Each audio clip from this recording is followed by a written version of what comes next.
अस्सलाम वालेकुम रहमतुल्लाहि व बरकातुहू। Welcome back to my YouTube channel. उम्मीद है गाइस आप सब ठीक होंगे और अपनी अपनी लाइफ को एंजॉय कर रहे होंगे। तो यार आज की वीडियो में मैं आपके ही क्वेश्चंस के आंसर देने के लिए आया हूं। बेसिकली मैंने रिसेंटली एसीसीए पर एक डिटेल्ड वीडियो बनाई थी जिसको आपने देखा और उस पर कुछ क्वेश्चंस पूछे गए थे, तो उन क्वेश्चंस के ही इस वीडियो में आंसर दूंगा। वीडियो को स्टार्ट करने से पहले मैं आपसे कहूंगा यार कि अगर आप चैनल पर नए हैं तो चैनल को सब्सक्राइब जरूर कर लीजिएगा। आपके बिल्कुल नीचे देखिएगा तो एक सब्सक्राइब का रेड कलर का बटन होगा, साथ में घंटी का आइकन होगा, उसको दबा के ऑल पर भी क्लिक कर दीजिएगा ताकि मेरी वीडियो का नोटिफिकेशन आप तक पहुंच सके। यार ये बिल्कुल फ्री है, इस पर कोई पैसा नहीं लगता, इसलिए इसको जरूर कर दीजिएगा। तो चलते हैं वीडियो की तरफ और आपके क्वेश्चंस का आंसर देखते हैं। सबसे पहला क्वेश्चन पूछा गया था शारी की तरफ से कि सर एसीसीए बेसिकली क्या है कि मुश्किल है, तो क्या किया जाए कि एसीसीए करने से पहले बीएस अकाउंटिंग फाइनेंस या बीबीए कर लिया जाए तो क्या एग्जामिशन वगैरह मिल जाती हैं। तो बिल्कुल भाईजान, अगर आप एसीसीए करना चाहते हैं तो उसके लिए दो सिनेरियो हैं।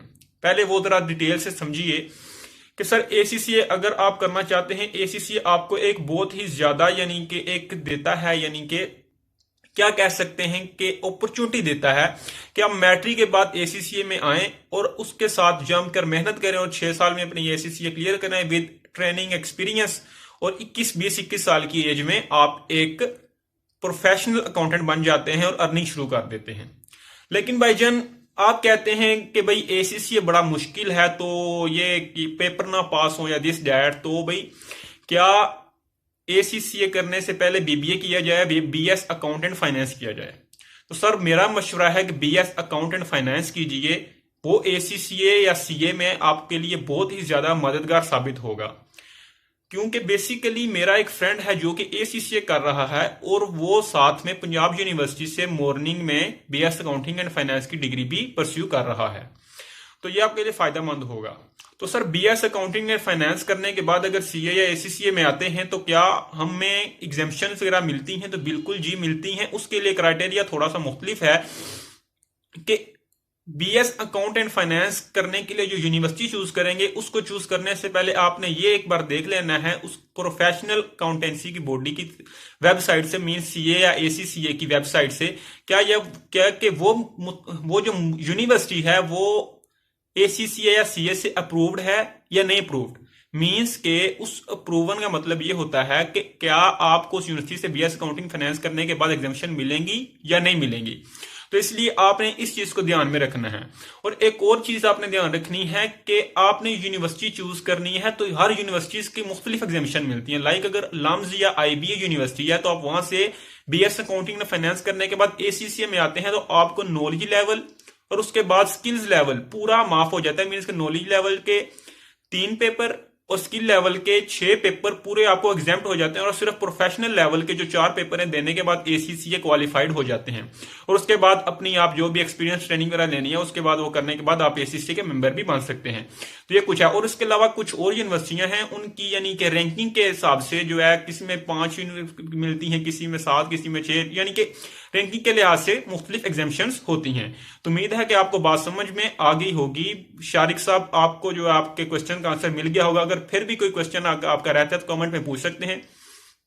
दूसरा पूछा गया था क्वेश्चन सायरा की तरफ से कि सर अगर बीकॉम किया जाए और बीकॉम के बाद साथ में जॉब की जाए और उसके बाद एसीसीए किया जाए और एसीसीए करने के बाद जो 3 साल की एक्सपीरियंस होता है वो क्या बीकॉम की जॉब पर मिल जाएगा? यानी कि बीकॉम के बेस पर हम जॉब कर रहे थे तो वो जॉब एक्सपीरियंस में काउंट हो जाएगी कि नहीं हो जाएगी?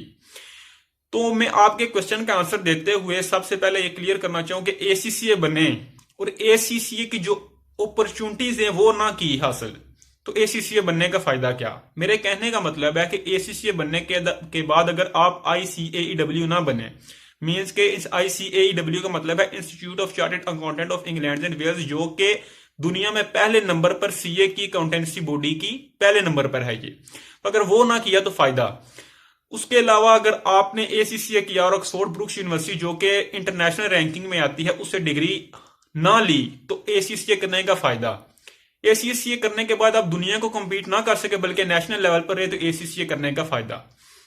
दूसरा, एसीसीए में अगर आपने करना है तो आपका एसीसीए का जो उनका जो क्राइटेरिया है एसीसीए मेंबर बनने के लिए वो ये है एसीसीए करने के बाद एसीसीए रिलेटेड किसी भी फील्ड में आप जाएं, जाके 3 साल का एक्सपीरियंस लें, उसका एक्सपीरियंस का जो भी लेटर वगैरह जिस डैड वो जमा करवाएं और आप यानी कि उनके मेंबर बन जाते हैं।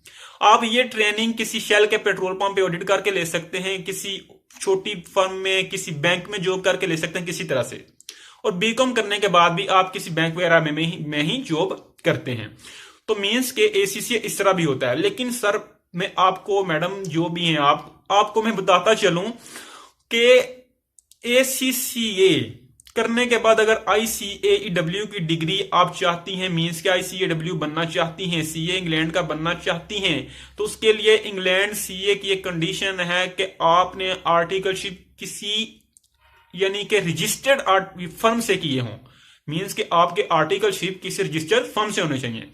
तो देखिए अगर आप बीकॉम की बेस पे जॉब करेंगी तो आपको 3 साल का एक्सपीरियंस जो है वो एसीसीए में काम तो आ जाएगा, मेंबर तो बन जाएंगी। लेकिन आप आईसीएडब्ल्यू के लिए जब दोबारा अप्लाई करेंगे उनकी डिग्री के लिए, तो उसके लिए आपको अलहदा से जो है वो 3 साल का जो भी है यानी कि ट्रेनिंग, इंटर्नशिप वगैरह या आर्टिकलशिप जिसको कहते हैं मुख्तलिफ जुबानों में लोग, तो आपको वो किसी बिग फोर से या किसी रजिस्टर्ड आर्टिकलशिप से करनी होगी, तब आपको डिग्री मिलेगी। तो मेरे कहने का मतलब ये है कि आपका 3 ईयर एक्सपीरियंस जो होता है वो चल जाता है एसीसीए में।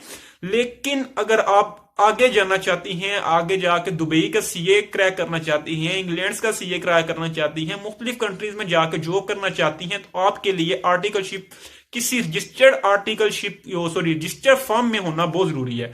तो इस चीज को आपने बहुत ज्यादा ध्यान में रखना है। और आपके क्वेश्चन का आंसर ये है कि 3 ईयर का एक्सपीरियंस कैलकुलेट हो जाता है। बाकी मैंने आपको एक्सप्लेन कर दिया है फुल। अगर आपका कोई क्वेश्चन रह जाता है तो आप कमेंट में पूछ सकती हैं। और भाईजान जो बंदा इस वीडियो को देख रहा है, आप किसी भी फील्ड से रिलेटेड हैं, आपको कोई भी गाइडलाइन चाहिए, कोई क्वेश्चन आप कमेंट में पूछें, इंशाल्लाह मैं अपने नॉलेज के मुताबिक आपको आंसर देने की पूरी कोशिश करूंगा। चैनल को सब्सक्राइब जरूर कर लीजिए, क्योंकि यार चैनल को सब्सक्राइब करने से आपका नुकसान नहीं होगा, फायदा होगा। ठीक है ना। आपने बहुत से एंटरटेनमेंट्स के चैनल सब्सक्राइब किए होंगे, तो इंशाल्लाह इसको भी कर लीजिए, आपका नुकसान नहीं होगा। तो मिलते हैं नेक्स्ट वीडियो में, तब तक के लिए अल्लाह हाफिज, अस्सलाम वालेकुम।